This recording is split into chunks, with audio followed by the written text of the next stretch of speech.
Assalamualaikum dan salam sejahtera. Hari ini saya akan membuat review tentang tugasan final tutorial pembangunan wilayah, iaitu review game Megapolis. Okey, baiklah. Saya akan memulakan dengan nama wilayah yang telah saya bangunkan dalam permainan ini, iaitu Kesenkal City.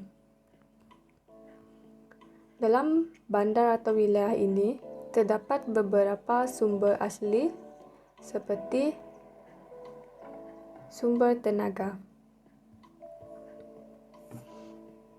Sumber tenaga yang berasal dari tenaga solar dan tenaga dari turbin angin. Tenaga solar dan tenaga angin merupakan sumber yang boleh diperbaharui.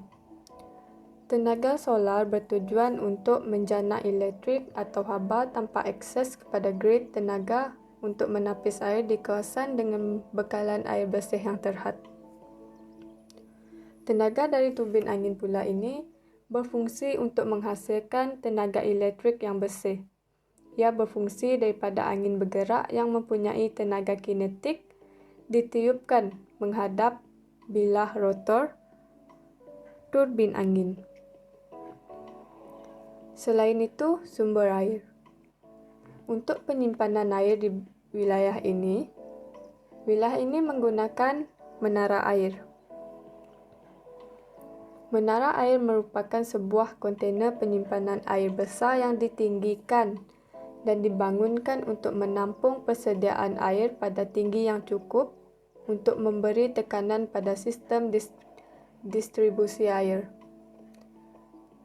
Seterusnya, kita akan pergi kepada mercu tanda wilayah ini, iaitu Menara Dua Beradik. Menara ini terletak di tengah-tengah bandar ataupun di tengah-tengah wilayah yang melambangkan kemegahan wilayah ini.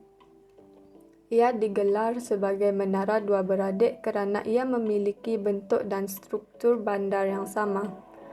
Akhir sekali ialah sebab penyusunan wilayah ini.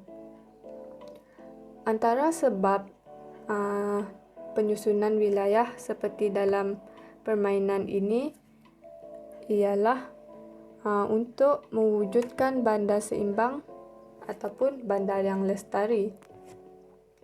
Ia dapat dilihat dari segi susunan bandar yang mengikut sektor.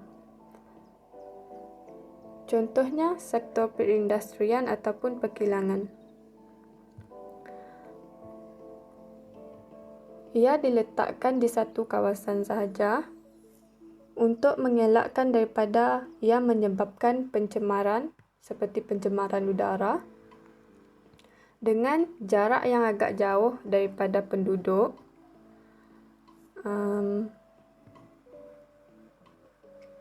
Ia akan membantu untuk mengurangkan indeks pencemaran udara, ditambah pula dengan kawasan yang dipenuhi pokok dan tumbuhan.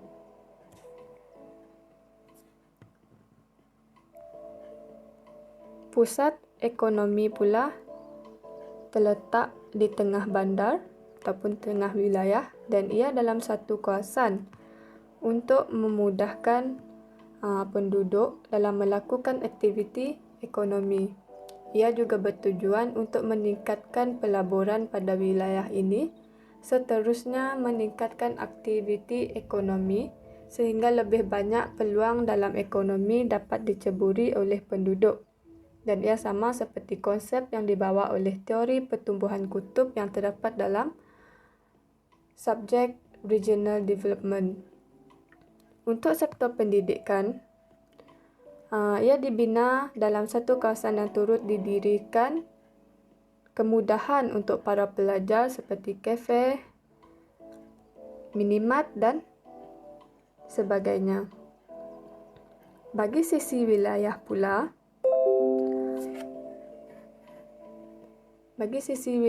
dibina satu kawasan yang berkonsepkan jepun dan tumbuhan. Tempat ini untuk penduduk melakukan aktiviti riadah dan berekreasi, dan ia mampu menarik minat penduduk luar untuk datang ke kawasan ini.